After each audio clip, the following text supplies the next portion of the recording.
오늘 이 송구행신 예배 자리에서 여러분과 함께 나누고 싶은 말씀은 새 시대 새 교회라는 제목의 말씀입니다. 만약에 여러분에게 누군가가 작년은 아니죠, 아직까지는 올해죠, 2017년을 돌아보면서 내게 어떤 가장 선명하게 올 한 해를 묘사할 수 있는 단어가 있다면 여러분 뭐라고 묘사하고 싶으십니까? 아마 대학 수학 능력 시험을 마친 우리 고3 수험생들 중에는 성적이 생각보다 나오지 않아서 아쉽다라는 생각이 있는 친구들은 아쉬움이라는 단어가 생각이 나겠죠. 또 한편으로 포항에 살고 있는 분들에게는 이 지진이라는 것이 잊혀지지 않는 단어가 될 것 같습니다. 또 얼마 전에 커다란 화재를 만났던 이 제천에 살고 계신 분들에게는 이 화재라는 단어가 참 오랫동안 기억에 남을 그런 단어가 아닐까 생각이 듭니다. 저에게 만약에 여러분들께서 2017년을 묘사할 수 있는 한 단어를 말해보라 라고 한다면 저는 새로움이라고 말하고 싶습니다. 안산제일교회가 저에게 새로운 교회이고 새로운 사역지이고 새로운 담임 목회에 시작하는 한 해였기 때문입니다. 그래서 우리는 이 한 해를 보내면서 다 함께 동일한 말씀을 붙잡았죠. 고린도 후서 5장 17절의 말씀이었습니다. 기억나실 텐데요. 우리 함께 같이 한번 읽어보실까요? 시작.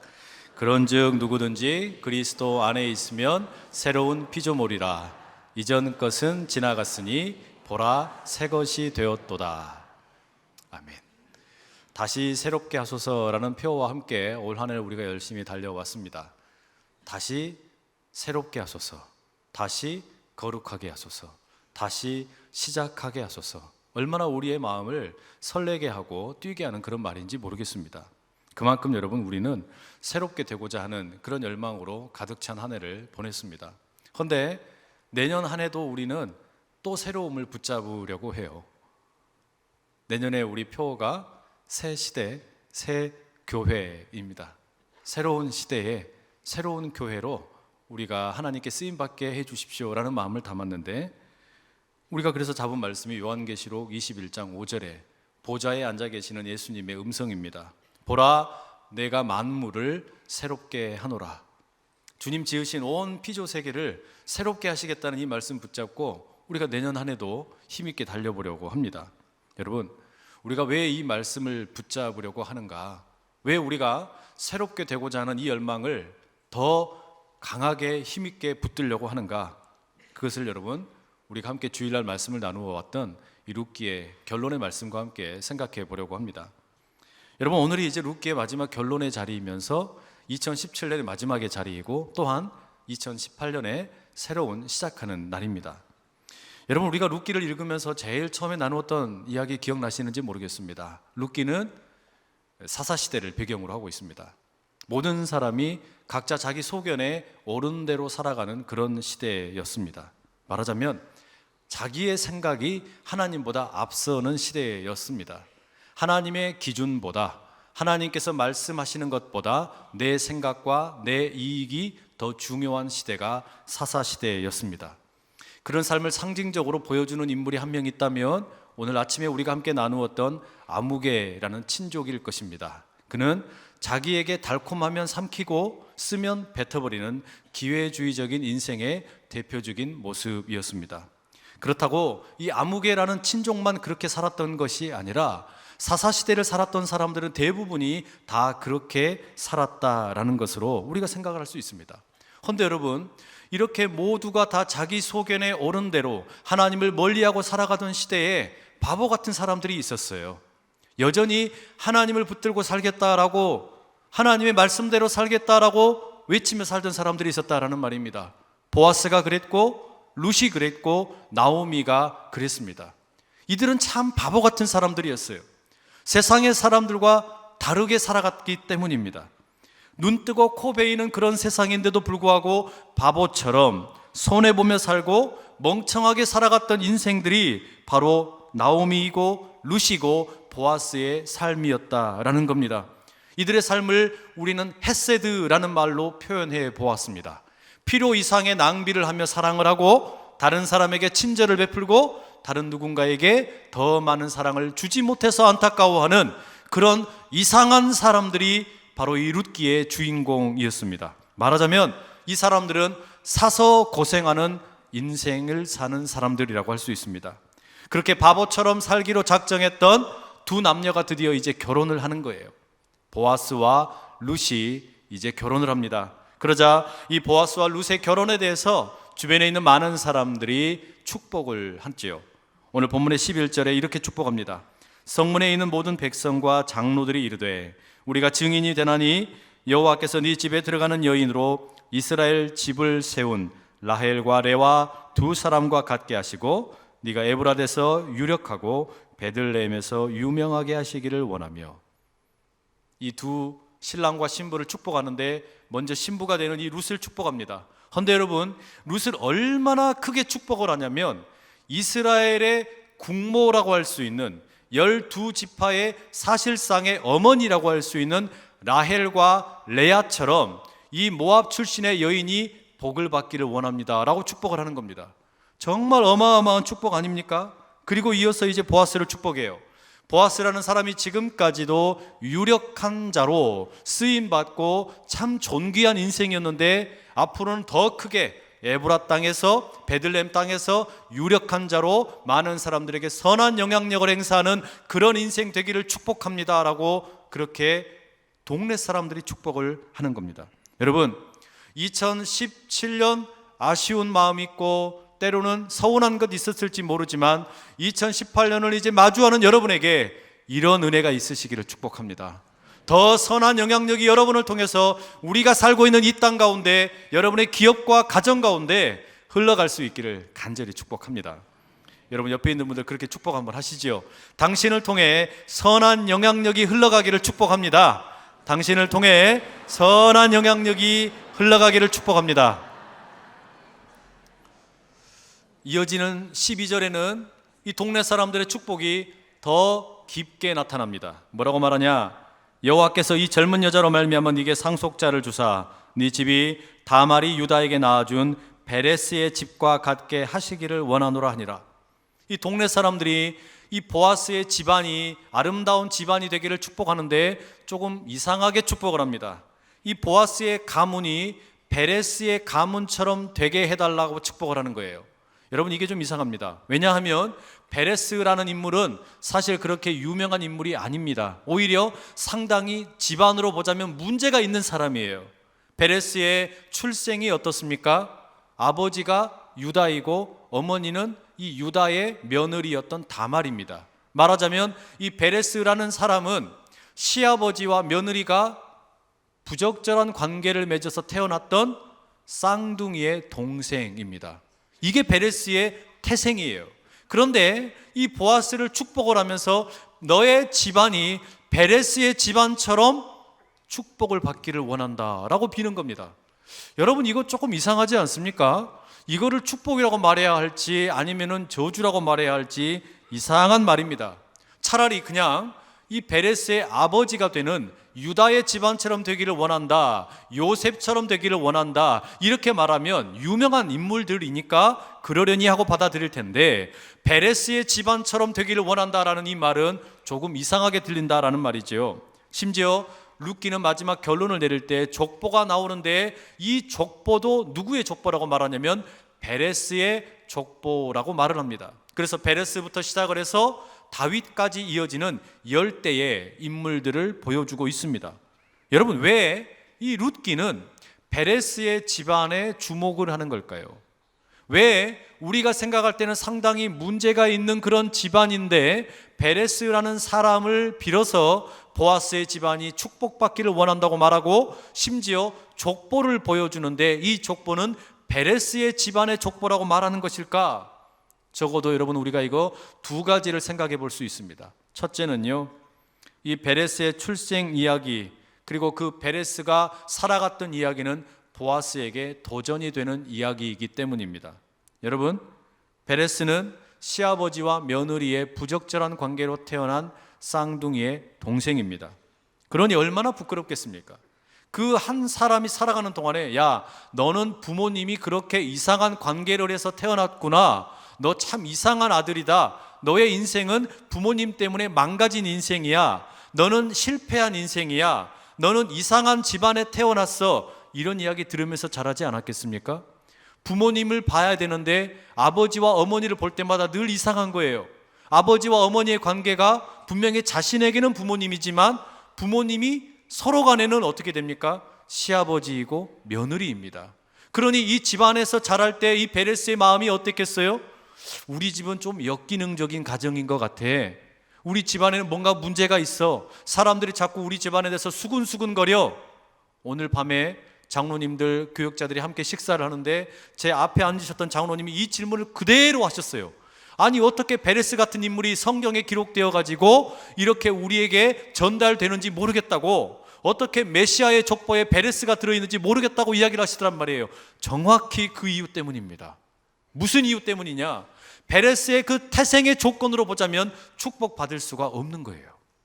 베레스의 그 집안의 형편으로 보자면 아버지가 유다이고 그 어머니가 유다의 시어머니 며느리인 다말이기 때문에 도무지 정상적인 가정이라고 말할 수 없는 집안입니다. 그런데 왜 베레스의 집안처럼 되라고 보아스에게 축복을 합니까? 그 이유는 그런 역기능적인 형편이었음에도 불구하고 베레스는 명가문을 이루었기 때문입니다. 그렇게 사람들의 수군거림을 받으면서 어찌 보면 부모님의 실수로 인해서 여러 가지 좋지 못한 영향력을 받았지만 그럼에도 불구하고 참 훌륭한 가문을 이루어냈기 때문에 보아스에게 그렇게 축복을 하는 겁니다. 왜냐? 보아스가 만나게 된 이 여인도 상당히 문제가 있는 여인이기 때문이에요. 보아스가 지금 결혼하게 되는 이 아내가 누굽니까? 모압 출신의 여인인 룻입니다. 당시에 모압 여인은, 모압 사람은 하나님의 백성이 될 수 없다라는 것이 이스라엘 사람들의 통념이었습니다. 그런데 다른 사람도 아니고 베들레헴의 유직급이 되는, 말하자면 오늘날로 치자면 교회의 중직자 정도 되는, 목사님 정도 되는, 장로님 정도 되는 그런 보아스가 알 법한 사람이 누구랑 결혼하는 겁니까? 말하자면은 불교를 믿고 있는 신자와 같은 그런 사람과 결혼을 하는 것과 똑같은 일입니다. 어떻게 이럴 수 있나? 어쩌면 보아스의 이 결혼에 대해서 사람들이 수군거렸을지도 몰라요. 어떻게 저 사람이 동네의 리더라고 말하면서 저런 결혼을 할 수 있나? 그 리더로서의 자격에 상당한 흠집이 날 수도 있는 겁니다. 그런데 지금 백성들이 축복을 하는 겁니다. 그 관계를 아는 사람들이 축복을 하는 거예요.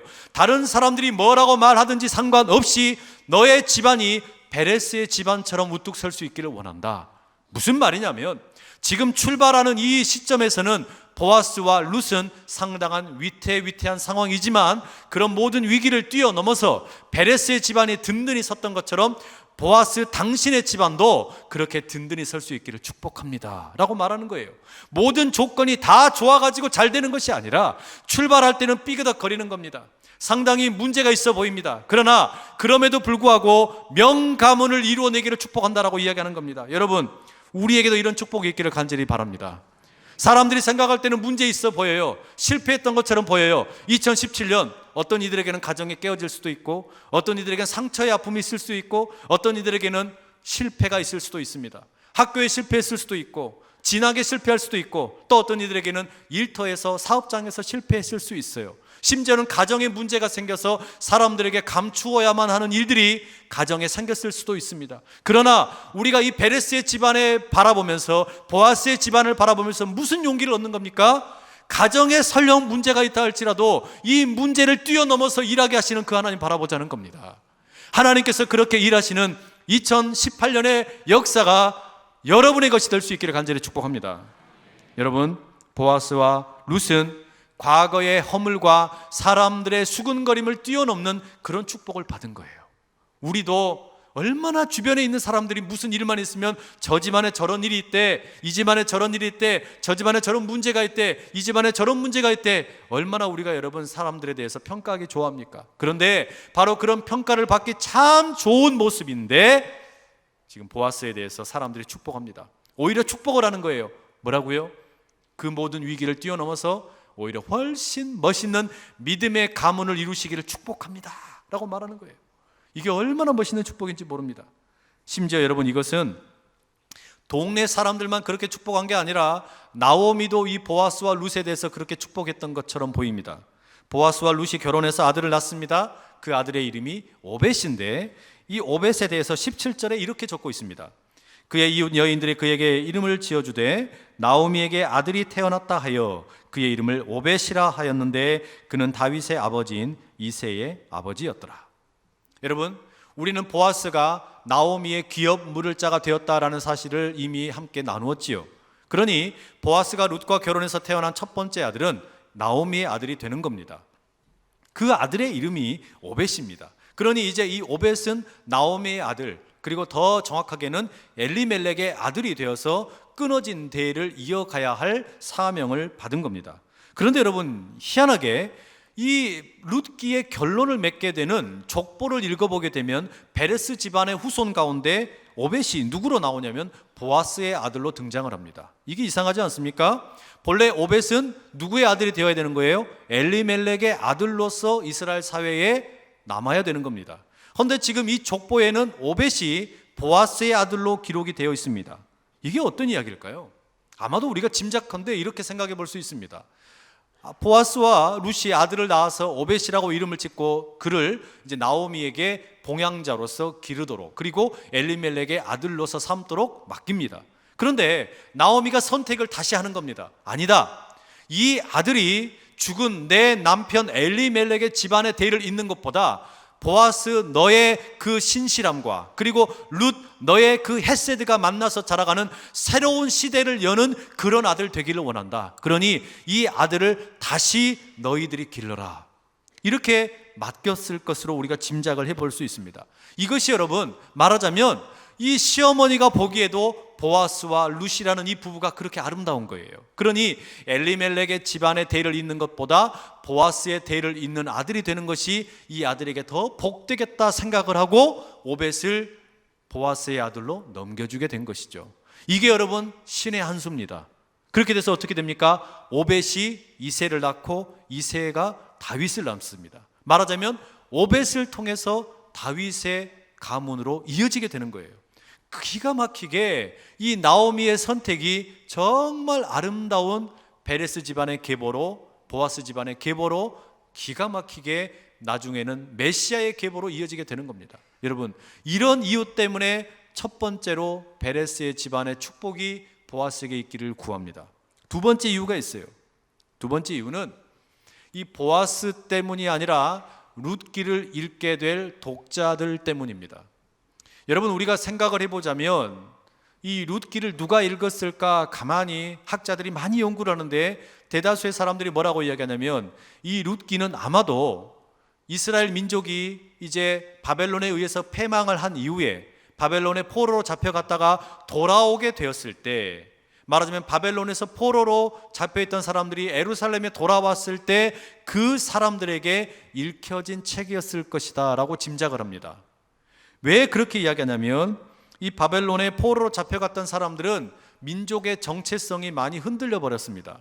자신들이 포로로 잡혀가서 머물러 있던 70년 있었던 시간 동안 이스라엘이라는 나라, 남유다라는 나라는 지구상에서 사라져 버렸고 하나님의 성전도 다 무너져 버렸고 민족적인 자긍심 이런 게 다 깨져 버린 겁니다. 말하자면 이건 일종의 또 다른 사사시대라고 할 수 있는 겁니다. 룻과 보아스와 나오미가 살았던 그 사사시대와 또 다른 의미의 사사시대가 열린 것이죠.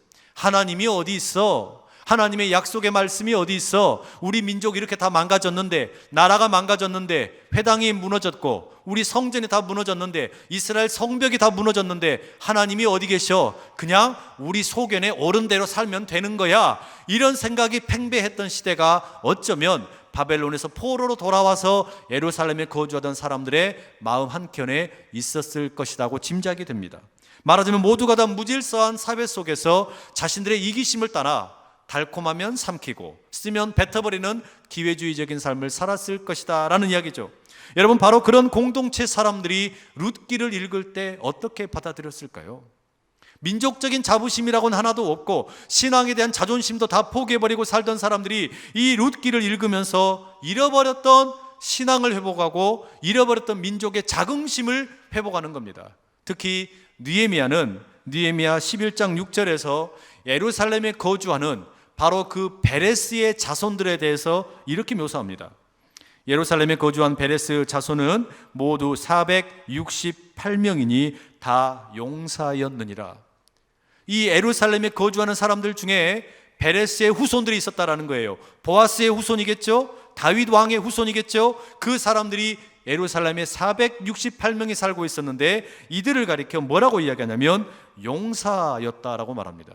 그런데 여기 사용된 이 용사라는 말이 하일이라는 말입니다. 여러분, 이제 우리가 하일이라고 그러면 익숙해지지요. 룻기에서 보아스를 가리켜서 유력한 자라고 말할 때 그 말이 하일이었습니다. 그리고 룻기에서 룻을 가리켜 현숙한 여인이라고 말할 때 그 현숙하다라는 말이 하일이었다는 말이에요. 그런데 지금 베레스의 폐잔병처럼 예루살렘에 모여 살고 있는 468명을 가리켜 뭐라고 부르냐면 용사라고 느헤미야가 부르는 겁니다. 여러분, 이들은 지금 그러니 무슨 마음을 가지고 이 룻기를 읽게 되는 거냐면, 우리가 왜 용사냐? 우리가 베레스의 후손인데 알고 보니까 우리의 조상인 보아스가 하일이 넘치는 유력한 자였고, 우리의 조상인 룻이 하일이 넘치는 아름다운 현숙한 여인이었다. 그러니 우리는 그 하일이 넘치는 우리의 조상의 대를 이어서 우리도 용사다라는 그런 자부심을 가졌다라는 거예요. 우리도 하일이 넘치는 사람들이라는 그 자부심이 이들에게 생겨났다라는 이야기입니다. 여러분, 이게 단지 베레스 자손들에게만 격려가 되는 게 아닙니다. 이스라엘의 사람들에게, 포로기 이후를 살아가던 사람들에게 잃어버린 신앙에 대한 자존심, 그리고 이스라엘의 민족적인 자존심이 룻기를 읽어가면서 회복이 되고 있다라는 겁니다. 무슨 말이겠습니까? 성벽은 무너져 버렸고 하나님의 성전도 다 무너져 버렸지만 그러나 우리 다시 시작할 수 있다.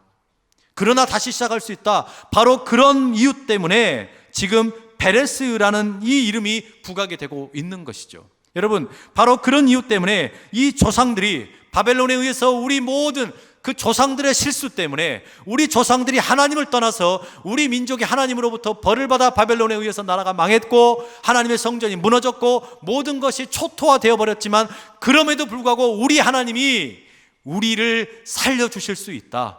마치 저 사사시대에 하나님께서 보아스와 룻 가문 가운데 은총을 베풀어 주셨던 것처럼, 아니 더 거슬러 올라가면 유다와 다말을 통해서 베레스가 태어나게 하셨던 것처럼, 오늘 우리가 살고 있는 이 시대에 지금 너무나 한심스럽고 너무나 답답하지만 그러나 하나님 다시 새롭게 우리 시작할 수 있도록 용기를 주신다. 바로 그런 이유 때문에 이 베레스의 가문을 부각시키고 있는 겁니다. 그러니 여러분, 베레스의 집안처럼 되기를 원한다. 이 축복은요, 오늘 우리에게도 들려져야 할 축복인 줄로 믿습니다. 베레스의 가문처럼 당신의 가문이 복받기를 원한다. 여러분, 옆에 있는 분들과 이렇게 다시 한번 우리 축복의 인사를 나눕시다. 베레스의 가문의 복이 당신에게 있기를 바랍니다.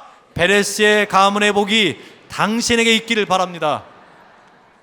여러분, 이 말은요 무슨 이야기냐면, 지금 설령 실패한 것처럼 보여도 당신 다시 일어날 수 있어. 당신 다시 시작할 수 있어.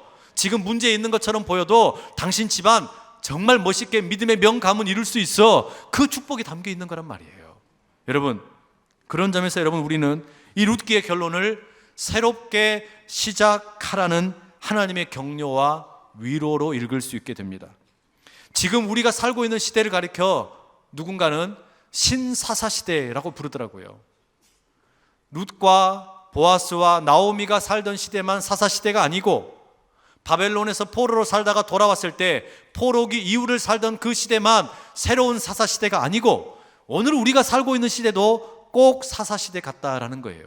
무슨 이야기냐면, 저 옛날에 이스라엘 사람들이 하나님이 아니라 자기 소견에 옳은 대로 살기를 기뻐했던 것처럼 오늘 우리가 살고 있는 이 시대도 포스트 모더니즘이라는 이 사조와 함께 각자 자기 소견에 옳은 대로 살아가는 것 같다라는 겁니다. 정말로 그러지 않습니까? 모든 사람들이 절대적인 진리는 없다. 내 생각이 진리다. 내가 믿는 게 맞는 것이다. 이런 생각 속에 살아가고 있습니다. 그래서 옛날부터 그냥 당연하다라고 생각하는 것이 더 이상 당연하게 받아들여지지 않는 세상을 우리가 살고 있지 않습니까? 몇 가지만 예를 들어보죠. 여러분, 이제 젊은 세대는 더 이상 결혼을 필수라고 생각하지 않습니다. 결혼은 그냥 다양한 여러 가지 옵션 가운데 하나일 뿐이에요.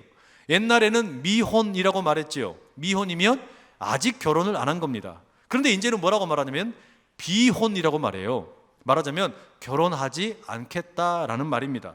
꽤 많은 사람들이 결혼에 대해서 필수가 아니라 옵션이다라고 생각을 합니다. 이게 바뀐 거예요. 한편 결혼을 해도 자녀를 낳아야 되는 것이 이제 더 이상 필수가 아니라 그것도 선택이라고 생각하는 사람들이 많아요. 말하자면 굳이 자녀를 낳아가지고 그 애 똥 기저귀 갈면서 고생할 바에 차라리 그냥 둘이서 잘 먹고 잘 사자. 그게 뭡니까? 딩크족입니다.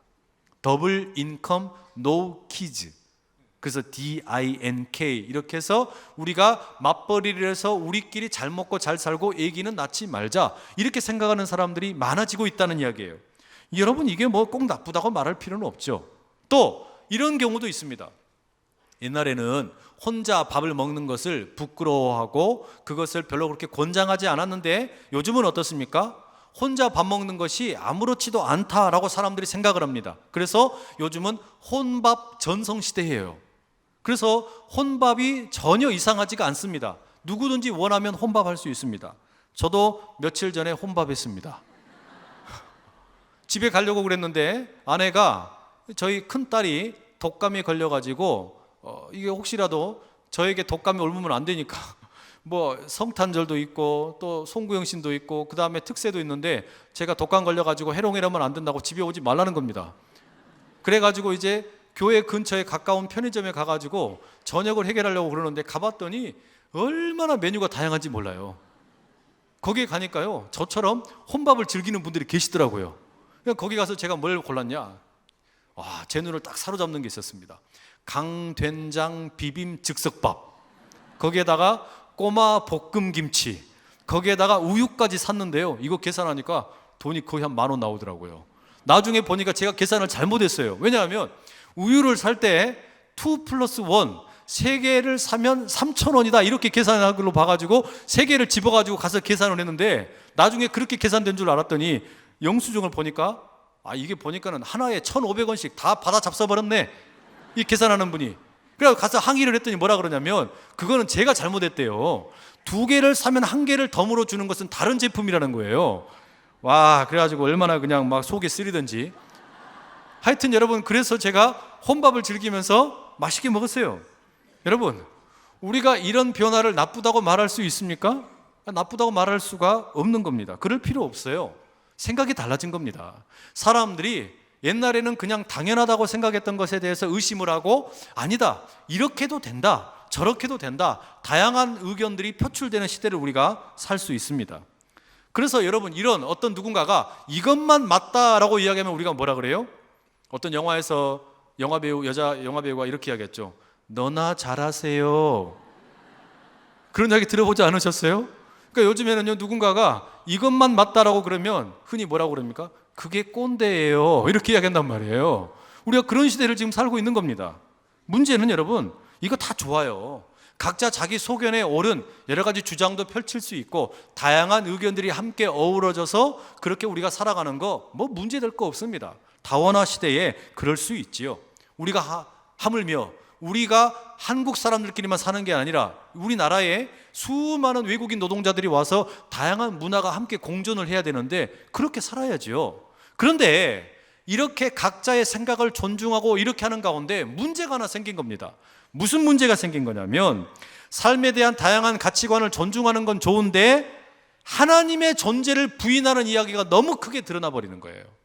말하자면 사람들이 하나님이 없는 세상을 꿈꾸고 무슨 신이라는 존재가 왜 필요해? 무신론 시대야. 사람들은 그냥 사람들끼리 열심히 잘 살면 돼. 이런 분위기가 팽배해지고 있는 겁니다. 사람들이 하나님 없이 잘 살 수 있다라는, 말하자면 신사사 시대를 우리가 살고 있는 것처럼 보인다라는 이야기예요. 한편으로 여러분, 이런 분위기를 부추기는 원인 제공을 누가 했냐? 교회가 했어요.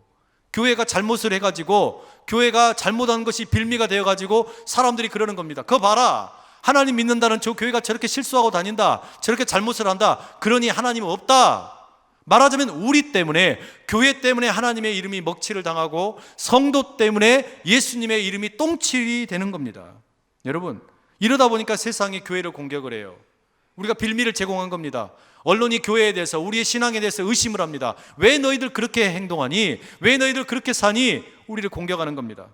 제가 말하고 싶은 새 시대는요, 그렇게 긍정적인 시대가 아니에요. 제가 오늘 이야기하려고 하는 이 새 시대는 이렇게 교회의 터전이 흔들리는 시대입니다. 하나님에 대한 믿음이 흔들리는 시대예요. 이게 새 시대입니다. 우리가 살고 있는 시대는 뭔가 새로운 시대, 희망찬 시대, 그런 새 시대가 아니라 그런 희망찬 시대이면과 또 모든 것이 풍요로운 시대이면서 사람들의 모든 다양성이 존중되는 거 다 좋은데, 그런데 그 이면에 밑바닥에 우리의 믿음의 터전이 흔들리는 시대가 되어버렸다는 거예요.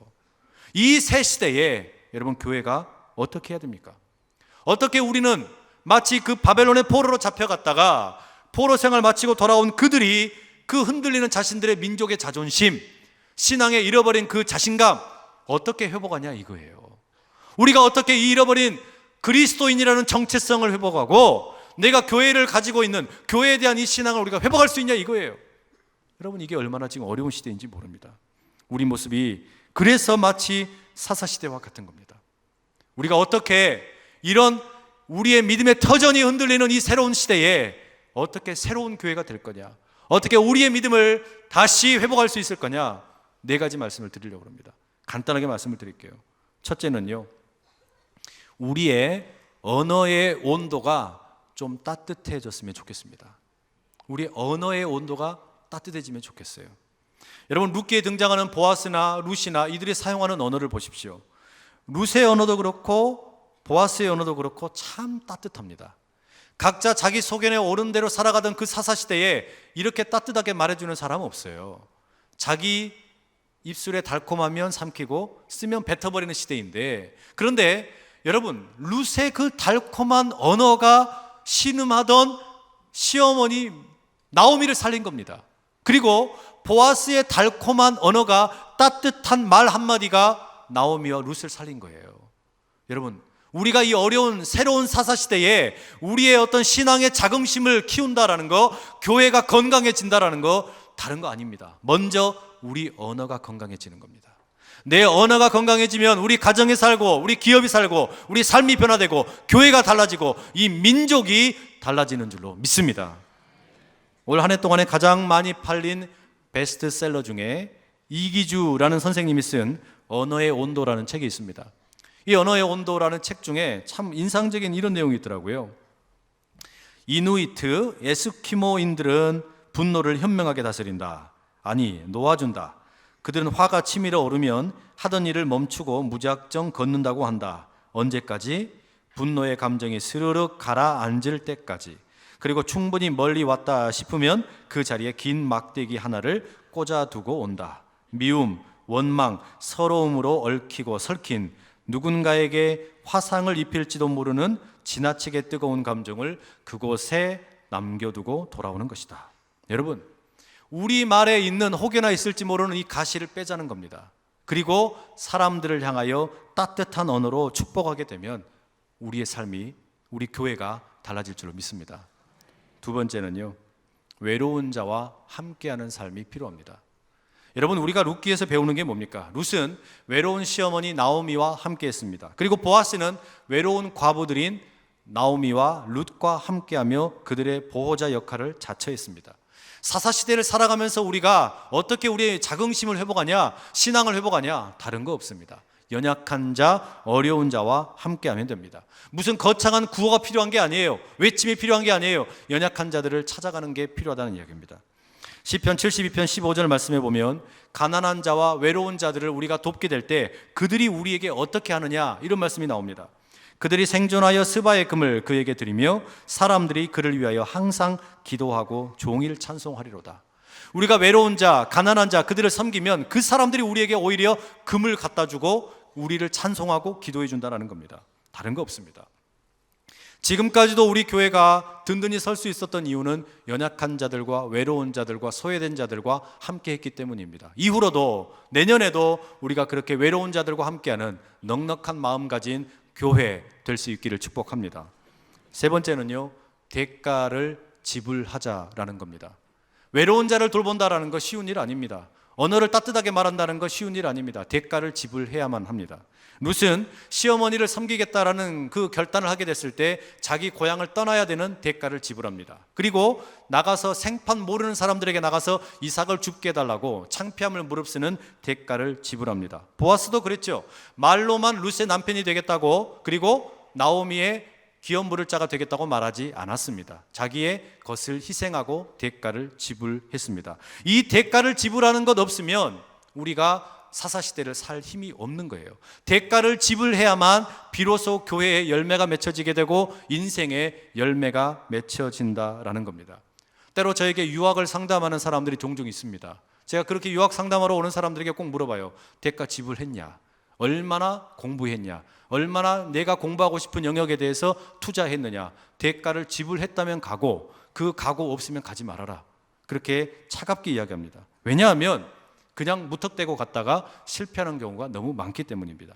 교회도 마찬가지예요. 이 사사시대에 모두가 각자 자기 소견에 옳은 시대로 우리가 어떻게 하나님의 교회라고 말할 수 있냐? 어떻게 건강한 교회 되냐? 다른 거 없어요. 대가를 지불하면 하나님께서 친히 일하실 줄로 믿습니다. 마지막 결론으로 말씀드립니다. 교회가 되어 주십시오. 여러분, 우리가 언어의 온도를 따뜻하게 올린다, 외로운 자가 소외되지 않도록 그들의 친구가 되어준다, 그리고 대가를 지불한다. 결국 이것은 여러분, 우리가 스스로 교회가 되겠다라는 결단입니다. 교회를 오고 가고, 교회를 가는 것만 하지 말고, 나 교회 간다라고만 말하지 말고 우리가 머무는 일상의 자리에서 교회가 되어 주십시오. 구약 성경과 신약 성경의 가르침은 분명합니다. 교회는 건물이 아니라 사람입니다. 교회는 사람들의 모임이, 교회가 사람들의 모임이라고 말합니다. 그러니 여러분, 우리는 이 예배당에서 늘 모이기를 힘써야 됩니다. 왜냐하면 에클레시아, 교회라는 그 말 속에는 모이라는 말, 하나님의 부름을 따라 모였다라는 것의 의미가 들어있기 때문입니다. 그러나 모였다라는 것만으로는 예수 그리스도의 제자가 될 수 없습니다. 모이기에 열심을 다하고 최선을 다해서 모이고, 모든 예배의 자리마다 하나님의 은혜가 폭포수처럼 쏟아지는 부흥이 있어야 됩니다. 그러나 그것과 함께 무엇이 필요하냐? 흩어져야 돼요. 흩어져서 각자의 삶의 자리에서 우리가 교회가 되어야 한다라는 말입니다. 그래야 진정으로 우리가 예수 그리스도의 제자가 될 수 있다라는 말입니다.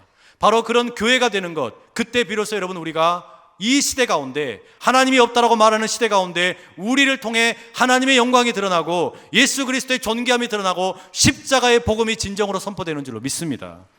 한번 따라해 주십시오. 나는 2018년에 언어의 온도를 올리고 연약한 자를 돌보고 대가를 지불하며 일상의 자리에서 교회가 되겠습니다. 그 은혜가 우리 모두 가운데 가득하기를 간절히 축복합니다. 우리 시간에 그 마음 가지고 한번 같이 기도하며 나가기를 원하는데요. 여러분, 이 시간에 이렇게 한번 기도하십시다. 하나님, 새해 2018년에는 우리가 교회되게 하여 주십시오. 우리의 언어의 온도가 따뜻해지게 하여 주시고, 나아가 우리가 연약한 자들과 함께하게 해주시고 대가를 지불할 줄 아는, 그래서 내가 교회되게 하여 주십시오. 우리 그런 마음의 소원을 가지고 주여 힘있게 세 번 외치고 같이 기도하며 나가겠습니다. 주여, 주여, 주여. 사랑하는 아버지 하나님, 2017년을 마감하고 새해가 시작하는 2018년 첫 문을 열며 우리의 마음을 담아 주님께 올려드립니다. 아버지 하나님, 우리의 이 삶이 참으로 주님 기뻐하시는 교회 되게 하여 주시고 하나님의 영광을 드러내는 우리 되게 하여 주시옵소서. 그래 주님의 기쁨이 되고 우리 주님의 영광을 드러내는 우리 모두가 다 되게 하여 주시옵소서. 주님의 영광과 찬송과 존귀를 올려드리는 우리 모두 다 되게 하여 주시옵소서. 사랑하는 아버지 하나님, 새해를 맞이하며 교회가 되기를 다짐합니다. 하나님께서 기뻐하시는 교회 되도록 내 언어의 온도가 올라가게 하시고 연약한 자를 돕는 손길 되게 하시고 대가를 지불할 줄 아는 결단이 있게 하여 주시옵소서. 예수 그리스도의 이름으로 기도드립니다. 아멘.